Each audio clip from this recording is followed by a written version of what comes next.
peu enrhumée. Je suis conseillère sur la commune de Lhuistenne et j'aurais voulu savoir, comme nous sommes en mode projet, si les conseillers municipaux ont encore la possibilité de modifier les projets qu'ils ont reçus, enfin les derniers projets qu'ils ont reçus, des zones constructives notamment. De différentes zones, de tout ce dont on parle finalement. Est-ce qu'il y a des modifications encore possibles aujourd'hui? Quel est le délai justement? Voilà, on n'a pas vraiment décidé. Le travail sur les zones constructibles, il a globalement été réalisé parce qu'on a commencé en septembre. Par qui? Par les... En concertation, communauté de communes. Donc les communes ont travaillé sur les dossiers. Mais c'est pas clair. C'est pas tout à fait ça. Vous avez, on traduit l'augmentation de population. Vous avez vu globalement 75 logements par an. Non mais soyons pragmatiques. non mais laissez-moi juste vous expliquer. 75 logements par an par rapport à 42 communes. La répartition ne se fait pas par commune. Elle s'est faite avec globalement un objectif de plus d'augmentation de population dans les deux plus grands centres-bourgs, ainsi que dans les deux bourgs intermédiaires. Pour parler clair, ça veut dire qu'il reste sur les 75 logements à peu près la moitié qui sont attribués sur les communes dites rurales. On ne parle pas de la même chose. Ma question c'était, on a reçu donc un projet de PLU et je voudrais savoir si on a encore la possibilité de modifier ce PLU qu'on nous avons reçu, notamment au niveau des zones constructibles. C'est le zonage, hein. La question c'est Donc oui, le zonage dans sa globalité est globalement arrêté par rapport aux équipements, par rapport aux possibilités. Donc nous ne sommes plus en mode projet, donc ça a été arrêté. Nous sommes plus en mode projet. Le projet n'est pas arrêté, le projet sera arrêté, vous l'avez vu, en juin. Donc s'il est arrêté en juin, on peut encore... Donc non, mais laissez-moi laissez-moi être transparent par rapport à ça. Le projet ne sera arrêté qu'en juin. Sur les projets de construction de zones de terrain à bâtir, le projet est globalement arrêté, puisqu'il correspond, Monsieur Lision vous l'a dit tout à l'heure, globalement par rapport à l'augmentation de population que l'on a projetée sur les 10 ans à venir, qui est dans la continuité de ce qui s'est passé les 10 dernières années. On a en capacité de construction le double de ce qui est possible de faire. C'est-à-dire que pour atteindre cet objectif, on a multiplié par 2 le nombre de terrains construits. Donc si vous voulez, les points à définir sont aujourd'hui sur des sujets de zones agricoles protégées, forêt inscrite ou pas.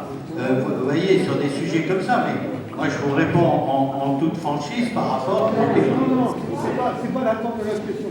Comme je vous disais, soyons pragmatiques. La communauté de communes a pris une décision. Vous, en l'occurrence, vous avez dit on va faire ça, ce que vous nous expliquez, il n'y a pas de souci.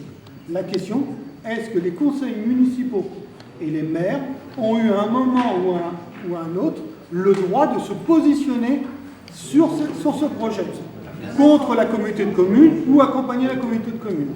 Moi, je vais vous prendre mon cas. J'ai été voir mon maire, j'habite Lhuistenne, mon maire m'a dit on ne m'a jamais sollicité. Je vous écris, j'ai toujours pas de réponse. Il est là, votre maire. Alors, non, mais oui, alors, je l'ai été voir, Attendez, et moi, je vous ai écrit, j'ai pas eu de réponse. Donc, aujourd'hui, je vous réponds par rapport à l'élaboration du PLU. À l'intérieur du PLU. Non, mais je vous réponds, je réponds à votre question. C'est pas le président de la communauté de communes qui s'est réveillé un matin et qui a décidé des choses. Vous comprenez très bien ce que je veux dire. Non, mais... Bon, par rapport à l'élaboration, c'est vrai que, je reprends, il y a eu un état des lieux qui a été fait, et il y a eu une perspective d'évolution de la population. Quand on a dit ça, on a tous travaillé, et toutes les réunions ont été faites avec l'ensemble des conseillers communautaires. l'ensemble des conseillers communautaires. Donc tous les maires sont des conseillers communautaires. On a eu plus de 100 réunions depuis 2 ans. Très franchement, vous ne pouvez pas dire que ça s'est fait sous le manteau. Par contre, mais non, mais je vous réponds en toute logique. Par contre, et là vous avez raison, la capacité à construire a été réduite par rapport à l'objectif à atteindre. Voilà. Donc, si vous voulez, vous êtes sur une augmentation de population que l'on a jugée intéressante pour le territoire. Vous êtes, simplement, je termine, mais je vous laisse là. À partir du moment où, sur l'objectif d'augmentation de population, on y a inscrit le double de terrain que nécessaire, si vous voulez, à atteindre cet objectif, on n'a pas beaucoup d'autres solutions. Après, on a l'autre solution, c'est de faire plaisir à tout le monde et de dire on répond à toutes les demandes. Et puis, dans le même temps, on va se retrouver avec un déséquilibre, c'est-à-dire que si en 10 ans de temps on prend 3 à 4 000 habitants sur le territoire, vous aurez tous les services publics qui ne suivront pas, vous aurez toutes les infrastructures qui ne suivront pas, et vous serez devenu tout un territoire qu'on appelle globalement, vous aurez des zones pavillonnaires que vous avez globalement sur toute la région parisienne. Est-ce que c'est ça que l'on souhaite? C'est pas ce que l'on souhaite.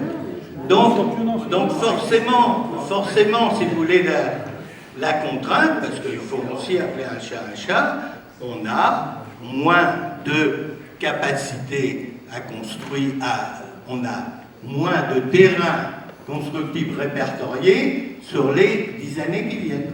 Ça, c'est vrai. Mais juste, vous pourriez nous dire qui est décisionnaire? Imaginons qu'il y ait une zone qu'on ait définie constructible ou pas, qui a le pouvoir de décision, le dernier pouvoir. Je crois que c'est intéressant pour tout le monde de le savoir. Qui décide finalement si on n'est pas d'accord? Parce que là, vous dites que c'est très démocratique, on peut tous donner son avis, ça c'est sûr.